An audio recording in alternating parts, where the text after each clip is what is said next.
Hi viewers, there is something exceptional about today's cooking.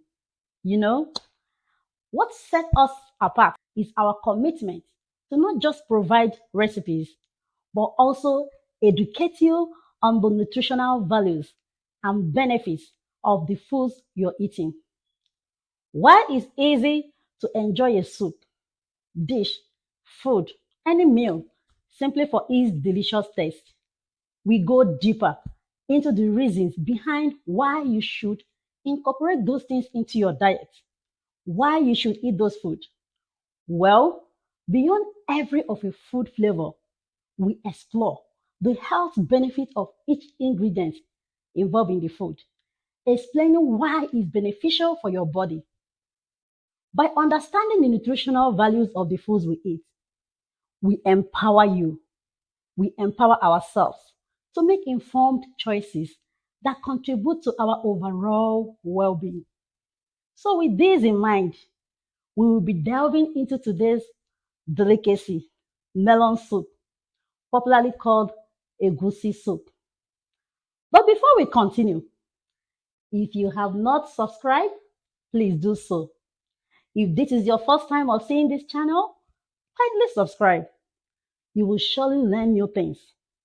And to all my subscribers, thank you. I appreciate you guys. Don't forget to like, comment, and share this video. Turn on this notification button to get all our videos once they are posted. Now, let's go into it. Our egusi soup.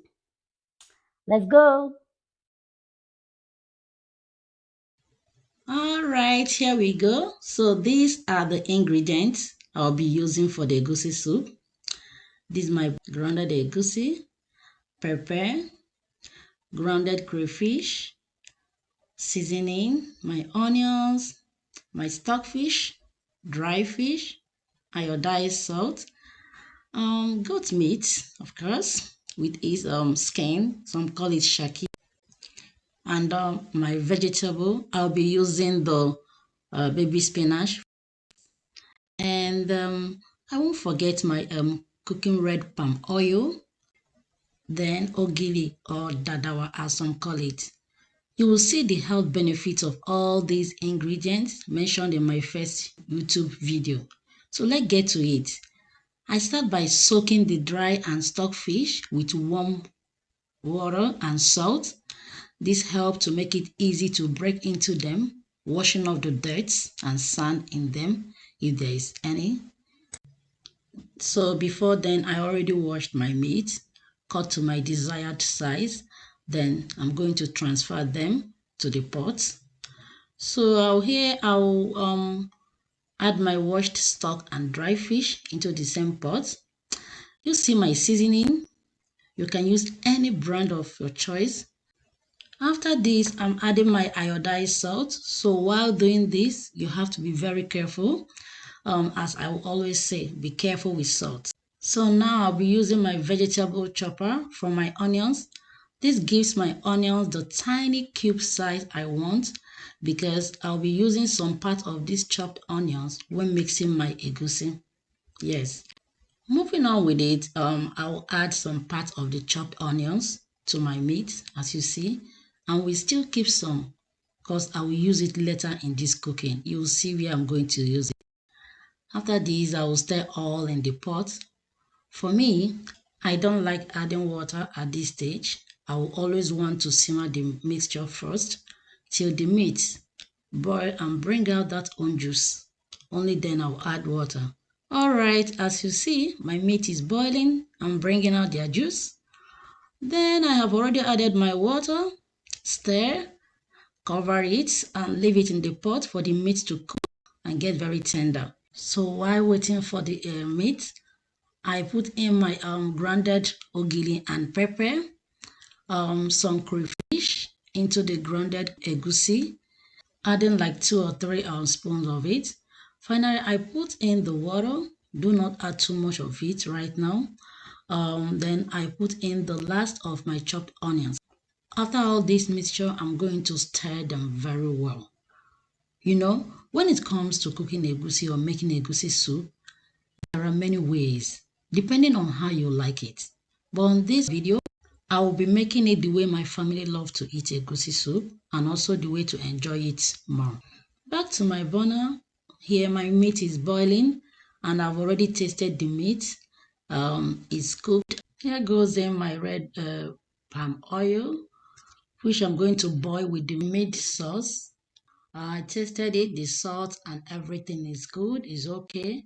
I add the pepper and ogili, which I blended together, if you remember. And after this, I'll be adding my crayfish, then stirring the soup. So this is a time I taste the soup sauce, checking out the salt and pepper.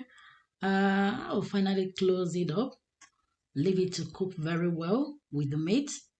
I waited for like 2 minutes before I can now put in my egusi mixture.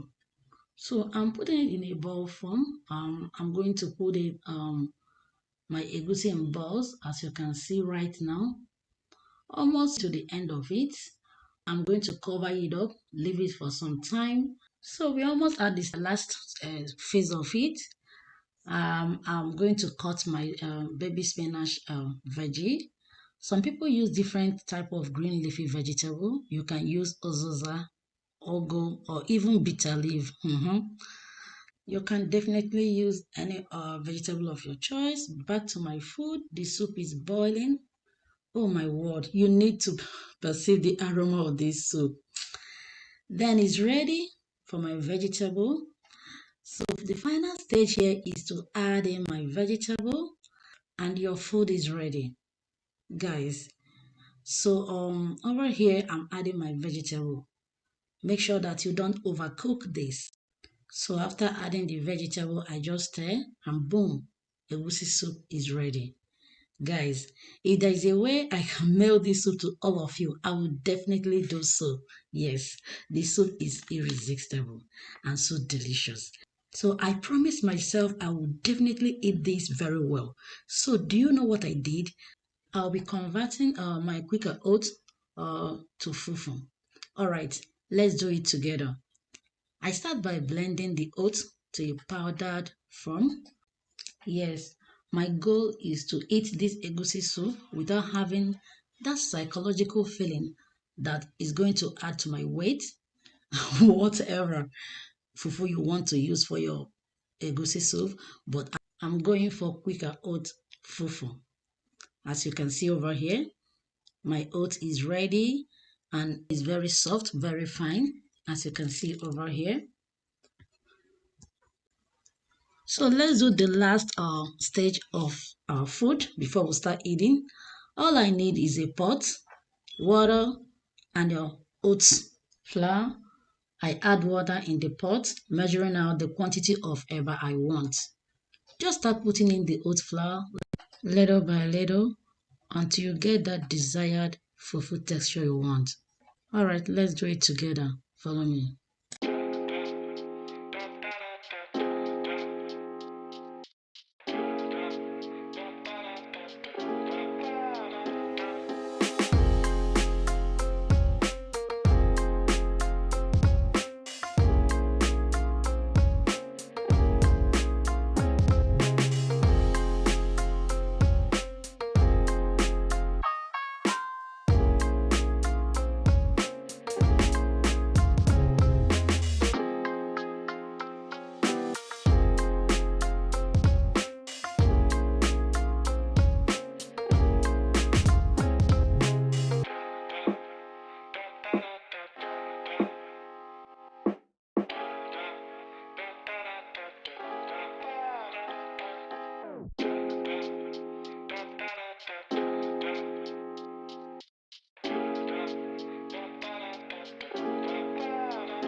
All right, so I will keep on turning and adding the flour until it thickens to the texture whatever I want.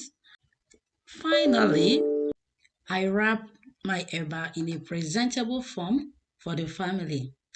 Thank you so much for watching. Do not forget to follow us and share. If you can send a 60-second short video of yourself telling us how this channel has impacted on your cooking and on your healthy living. We have gifts for 5 people. Thank you.